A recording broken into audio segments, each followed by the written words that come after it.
I like Paige, but she is horrendous this patch, so rather than play her, I think I'll relax with some... I'll just talk about her then. Besides, why listen to a talking head on how to play a character or advanced strategies or a tier list when you could just listen to how a character sucks? Maybe if we're lucky, Paige will eventually become a triple S tier threat that we need to deal with every single match in the future. I'll be the first to admit this is probably going to be heavily opinionated, but these are the thoughts which I constantly have no matter what build I'm running on Paige. You're free to disagree with me, I'm just hoping to articulate what I don't really like about her. Because right now, it's hard for me to imagine there were real human beings who consciously designed her. I mean, sure, she can do... things. You'll win, but it's often despite playing Paige rather than because of her. Another issue is, even if she isn't the worst character in the game right now, her kit is so mismatched, the constant number change buffs they're giving her can't really fix it. First, let's get the macro out of the way. She has no mobility and her wave clear is mediocre, so it's not good.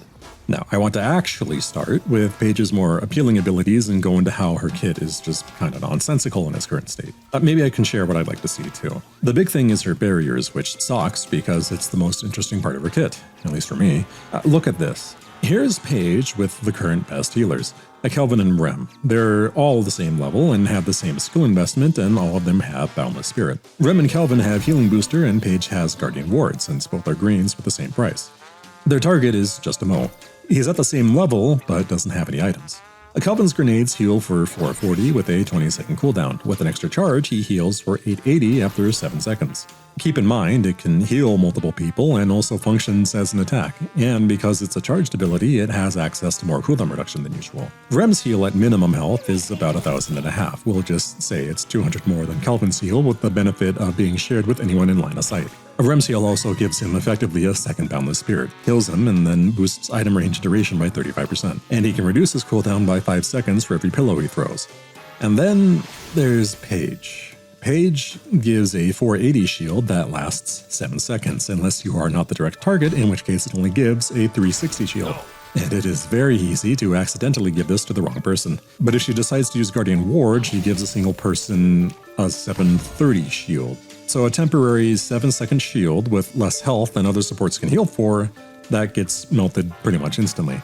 And while you can give it up to 3 people at once, the other supports can also do group healing, with Kelvin's functioning as an attack and Rem giving him full invincibility. The worst part is that it's a preventative measure. If you see missing health, you heal and get value. If you apply a barrier but guessed wrong, you just wasted your barrier. The importance of timing is sort of what keeps barriers in check compared to healing, but Paige's design is almost as if she didn't get the memo. And inexplicably, despite it being a timed barrier that needs to be used before it decays to have actual value, the barrier has travel time, meaning you can't make clutch saves. Why? It also doesn't have maximum travel time, meaning it takes longer to reach an ally the farther away you are. On a support with no mobility options or defensive options, who doesn't want to be next to the fighting? It makes it impossible to be a good teammate, and I am nothing if not a good teammate.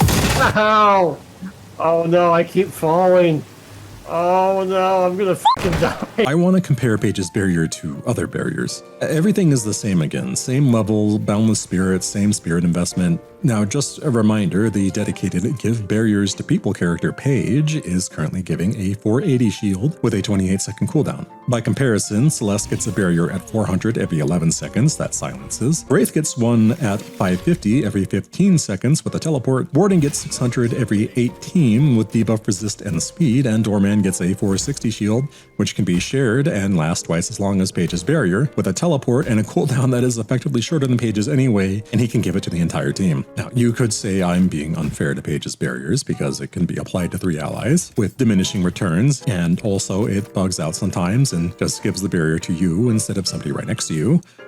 Let's just look at the other stat that's important. Paige's barriers boost the damage of gun heroes.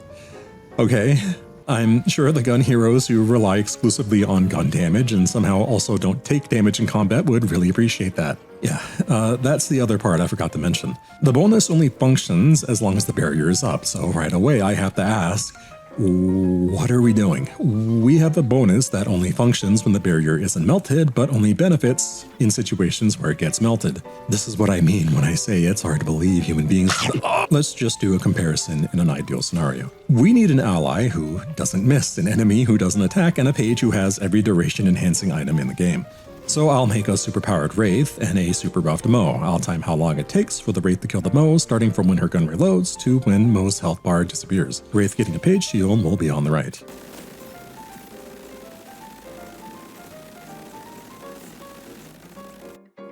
That's not bad, and that's a 2-second difference for a 13% faster time to kill. On a Wraith with 60,000 souls hitting all of her shots against a Mo who has exclusively health items that also isn't attacking her. This costs Paige 26,000 souls and her shield only gives 350 health. Okay, so maybe it is bad. You could say that's not a fair comparison because Wraith does hybrid damage instead of pure gun damage, to which I would say, oh, great, support ability with a conditional that is also conditional. By the way, here is the exact same Wraith with a Rem spending half the money Paige did buying Healing Tempo and Heroic Aura with Duration. Rem is on the left.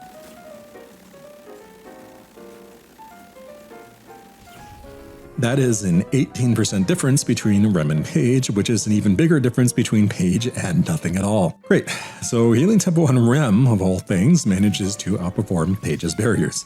Keep in mind, Rem's Healing Tempo and Heroic Aura can't be destroyed, unlike Paige's barriers, so yes, Paige's barriers are not just outperformed by Rem, they're outperformed by Healing Tempo Rem. You could say I'm being a little bit unfair giving Rem items to imitate what Paige can do innately, but I think that's a reasonable concession to make, considering Paige's piddly 300 health barrier isn't being attacked for the entire 15 seconds. You know, on top of the fact Paige in this test has over double Rem's net worth of duration items you wouldn't buy. You know, while I got you here, let's also compare how long it takes to kill this same Wraith with a Paige barrier, just to demonstrate how pointless barriers are in the long run. I'm not going to be sneaky, so here's Paige with Boundless Spirit and Guardian Ward, and this is a Haze with the exact same levels and cash as Paige at 8,000 souls.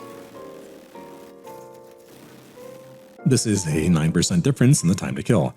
I'm sure there's an argument to be made that a 1-second difference would matter between a close fight, but I would counter-argue two things. The first, how often do you actually have close fights past 15 minutes when Paige's barriers stop being relevant? Second, the time to kill in Deadlock is so long, and extra seconds worth of difference isn't as big as you'd think if you're making this argument, especially considering how stacked this test is in Paige's favor. I just want to emphasize again here, these are all the most extreme, most generous examples in Paige's favor, to the point it will never realistically happen in a match, and it's still all amounting to a second's worth of difference. What's baffling to me is that the other character barriers seem to be made with the awareness that barriers break instantly, so they're either a nice bonus to help escape or are a means to initiate. Meanwhile, Paige's barriers have the vast assumption they will last longer than 2 picoseconds. Barriers don't heal, so realistically speaking, 500 actual health goes a lot farther than 500 barrier health. This is 1/4 of your entire kit, and all you make is a fraction of a fraction's worth of difference with it, especially compared to other supports. How often do you hear anybody say, oh, I could have gotten that guy, Paige's barriers weren't there? Maybe in laning, sure, but after that point it's all downhill. Maybe that's a bad example since nobody plays Paige in general right now, but I want to talk about the next workhorse in her kit, her 3, and that's a different kind of bad entirely. Well, I shouldn't really say that. It's a really good ability. Problem 1 is landing the stupid thing, because without items like Knockdown or Vortex Web, it's actually pretty easy to escape her 3 if the enemy has any stamina. So you're forced to go for hard reads most of the time. The other problem is what you actually accomplish by doing so. Because if it was a huge problem for the enemy, then your 3 is just Dispel Magic and react to barrier bait, and most people buy Spellbreaker these days anyways. But the other thing is your team has 2 seconds to capitalize on something you yourself can't really guarantee until you get Vortex Web. Provided Vortex Web, doesn't glitch out. But worst of all is, unlike characters with similar abilities like Ivy, you don't have anything to follow up with your own attack. You can throw your stupid dragon before doing it, but it's something you have to do preemptively, and it's ridiculous. Your 1 doesn't even cover the entire area your 3 can capture them in, and the damage you do is pretty pathetic compared to any other character with the same level of investment. To be honest, I've only ever seen it be genuinely effective in a street brawl, and even then only after pulling off a hard read on an enemy with no counter items. You have to invest a lot just to make it as good as somebody else's innate abilities. And yeah, I've seen those graphs about how you did the top damage as Paige, and I have to say that is the fakest damage I have ever seen. I somehow will get top damage as Paige too sometimes, and I have no idea why, because as far as I'm aware, nobody is ever dying from my influence. Maybe it's poke damage, maybe it's damage over time, but in any case, it's not actually doing that much. There is a counterpoint that as a support, you are to rely on your teammates, but the benefits of a 2-second root is at best outweighed by how useless Paige is otherwise. You are less a support at this point and more like a parasite. Let's just make a comparison. Ivy's ult has an 85-second cooldown, 65 if you pick up a teammate. It also silences, gives an ally a barrier, raw damage amp independent of the barrier, and a massive AoE on top of the best mobility in the game. Paige's ult has a doubled cooldown, stuns for under a second, and heals for a Kelvin grenade. Ivy's one has a longer cooldown than Paige's, but a huge AoE that can immobilize enemies, and Ivy has multiple methods built into her kit to ensure it works. Paige's one is comparable in damage, but has a tiny AoE that emphasizes distance rather than width, and for some reason has the worst pathfinding since Dead Rising 1. Lastly, Ivy's stun is an AoE stun that makes her invincible, heals her, can't be dispelled, and ensures her one will also stun, meanwhile Paige's 3 can be dispelled, and has no utility outside of immobilizing enemies who can still act. And I'm just like, isn't that just the best summary of Paige? Why would I do this when another character does it better? Why put 500 temporary HP on people when I can heal them permanently for 1000 or even 500 with aggressive anti-heal? Why try building for roots and a stun when I can play a character who can do the same thing more easily, more readily, and with more tangible benefits? And probably most importantly, why would I play this character with no mobility or defensive options that's also made of tissue paper in exchange for middling crowd control? One of the worst times to play Paige is when pick characters like Calico or Meta just because you are often hiding behind your teammates and have no means of defending yourself. You know, like right now. There is one unique benefit to Paige, which is her gun, but even that has some pretty abysmal downsides. The first issue is that it's slow, so you're not securing any souls in laning and you're not hitting anyone afterwards. By comparison to a real gun character, Paige's bullet damage grows only 1.6% per boon. Rith and McGinnis have the most comparable damage per second to Paige's base stats, but they gain roughly 2.6% per boon and both have the benefit of an absurdly fast fire rate. Paige's gun starts off strong, then nosedives as time goes on, with the only real benefit is being able to make funny gimmick builds. How can the same people who made Kelvin, Rem, and Ivy also make Paige? Because all three share similarities to Paige in some capacity, but unlike Paige, they're all actually executed not poorly. To be honest, even Mina pulls off the thigh highs better. You'd think, oh, she's the barrier person, but her barriers are so weak that you barely notice them. There's just nothing there that makes you feel like you're a good teammate, and I am nothing if not a good teammate. Ow. The most interesting part of her kit is the map-wide ult, but it's too risky to attempt because of how A, its cooldown is massive, and B, it's more useful as a point-blank interrupt than some across-the-map pro-play snipe. All for the most underwhelming reward I can imagine, on the verge of me being unsure if it's meant to be a joke. But then there's the other issue. You don't want Paige to be good. Realistically, why would I ever enjoy having my work doubled because the Paige on the other team pushed 2 on her keyboard? Yes, I know that's still a REM comparison, but my point still stands. Even in my video showing off playing Paige, the highlights are either me just using items any character can use, or landing her 3 on people. So give her a passive related to Merlin the Magician or something for the King Arthur theming, whatever.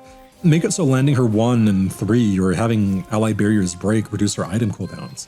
Make it so landing her ult across the map gives her a full item refresh or something. That would at least open the door to more build variety. You can run around and have cheat death up every 10 seconds. Use Echo Shard as an item cooldown reducer. Run around, spam Arctic Blast in people's faces and curse them every 10 seconds.